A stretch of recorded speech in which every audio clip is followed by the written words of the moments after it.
Hello and welcome to my channel. Say hi to a happy day.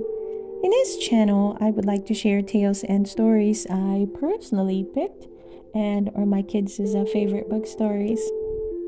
Let's enjoy listening while I read to you a story, Mickey and the Kitten-Sitters. Guess what? Mickey Mouse said to his nephews, Morty and Ferdy.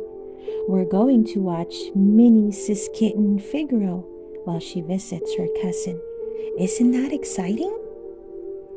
Before Morty and Ferdy could answer, they heard wild clucking, flapping, and crowing coming from next door. Suddenly, Pluto raced across the lawn. A big, angry rooster followed close behind him. Pluto, Minnie scolded. Chasing chickens again. Aren't you ashamed? Pluto was a bit ashamed, but only because he had let the rooster bully him. Minnie picked up Figaro. They were going to have such a fun night. Mickey waved goodbye to Minnie. Figaro meowed. It's a good thing Figaro is staying with you, Minnie told Mickey as she got into her car. Maybe he can teach Pluto how to behave. Minnie was hardly out of sight when Figaro leaped out of Mickey's arms and scampered into the kitchen. With one quick hop, he jumped onto the table and knocked over a pitcher of cream. Pluto growled at the kitten, but Mickey just cleaned up the mess. Take it easy, Pluto, he said. Figaro is our guest. At dinner time, Pluto ate his food the way a good dog should. But no matter how hard Mickey and the boys tried, Figaro wouldn't touch the special food Minnie had left for him. At bedtime, Figaro would not use the cushion Minnie had brought for him. Instead, he got into bed with Ferdy and tickled his ears. Finally, he bounced off to the kitchen. Uncle Mickey, called Morty, did you remember to close the kitchen window? Oh no, cried Mickey, jumping out of bed. The kitchen window was open, and Figaro was nowhere to be seen. Mickey and the boys searched the entire house. They looked upstairs and downstairs, under every chair and even in the yard, but they couldn't find the little kitten anywhere.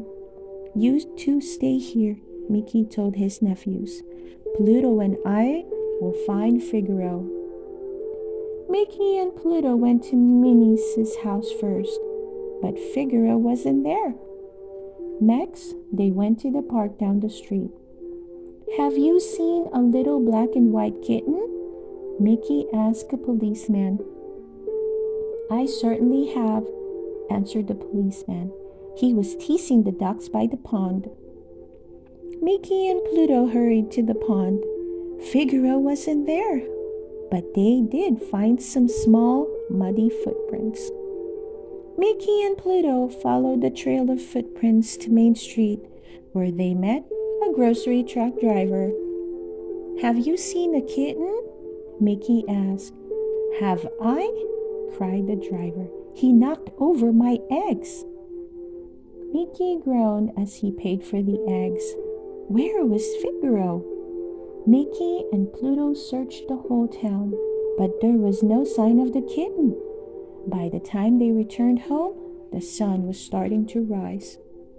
Soon, Minnie drove up. Where is Figaro? She asked. No one answered. Something has happened to him, Minnie cried. Can't I trust you to watch one sweet little kitten? Just then, there was a loud clucking from the yard next door. A dozen frantic hands came flapping over the fence, with Figaro close behind. There's your sweet little kitten, exclaimed Mickey. He ran away last night and teased the ducks in the park. Then he broke the eggs in the grocery truck and now he's chasing kittens. Minnie finished. I had hoped Figaro would teach Pluto some manners, Minnie said. Instead, Pluto has been teaching him to misbehave. But Minnie wouldn't listen. She picked up Figaro and quickly drove away. Pluto didn't do anything wrong, Ferdy said. Don't worry, boys, said Mickey. We'll tell her the whole story later when she's not upset. Please don't tell her too soon, begged Morty. As long as Aunt Minnie thinks Pluto is a bad dog, we won't have to kitten-sit Figaro. Mickey smiled and said, Maybe we should wait a little while. We could all use some peace and quiet. And with that, he and Pluto settled down for a well-deserved nap. The end. I hope you enjoy listening to this story, Mickey and the Kitten-Sitters. Please don't forget to hit that like button and subscribe to listen to more of our favorite book stories. See you soon!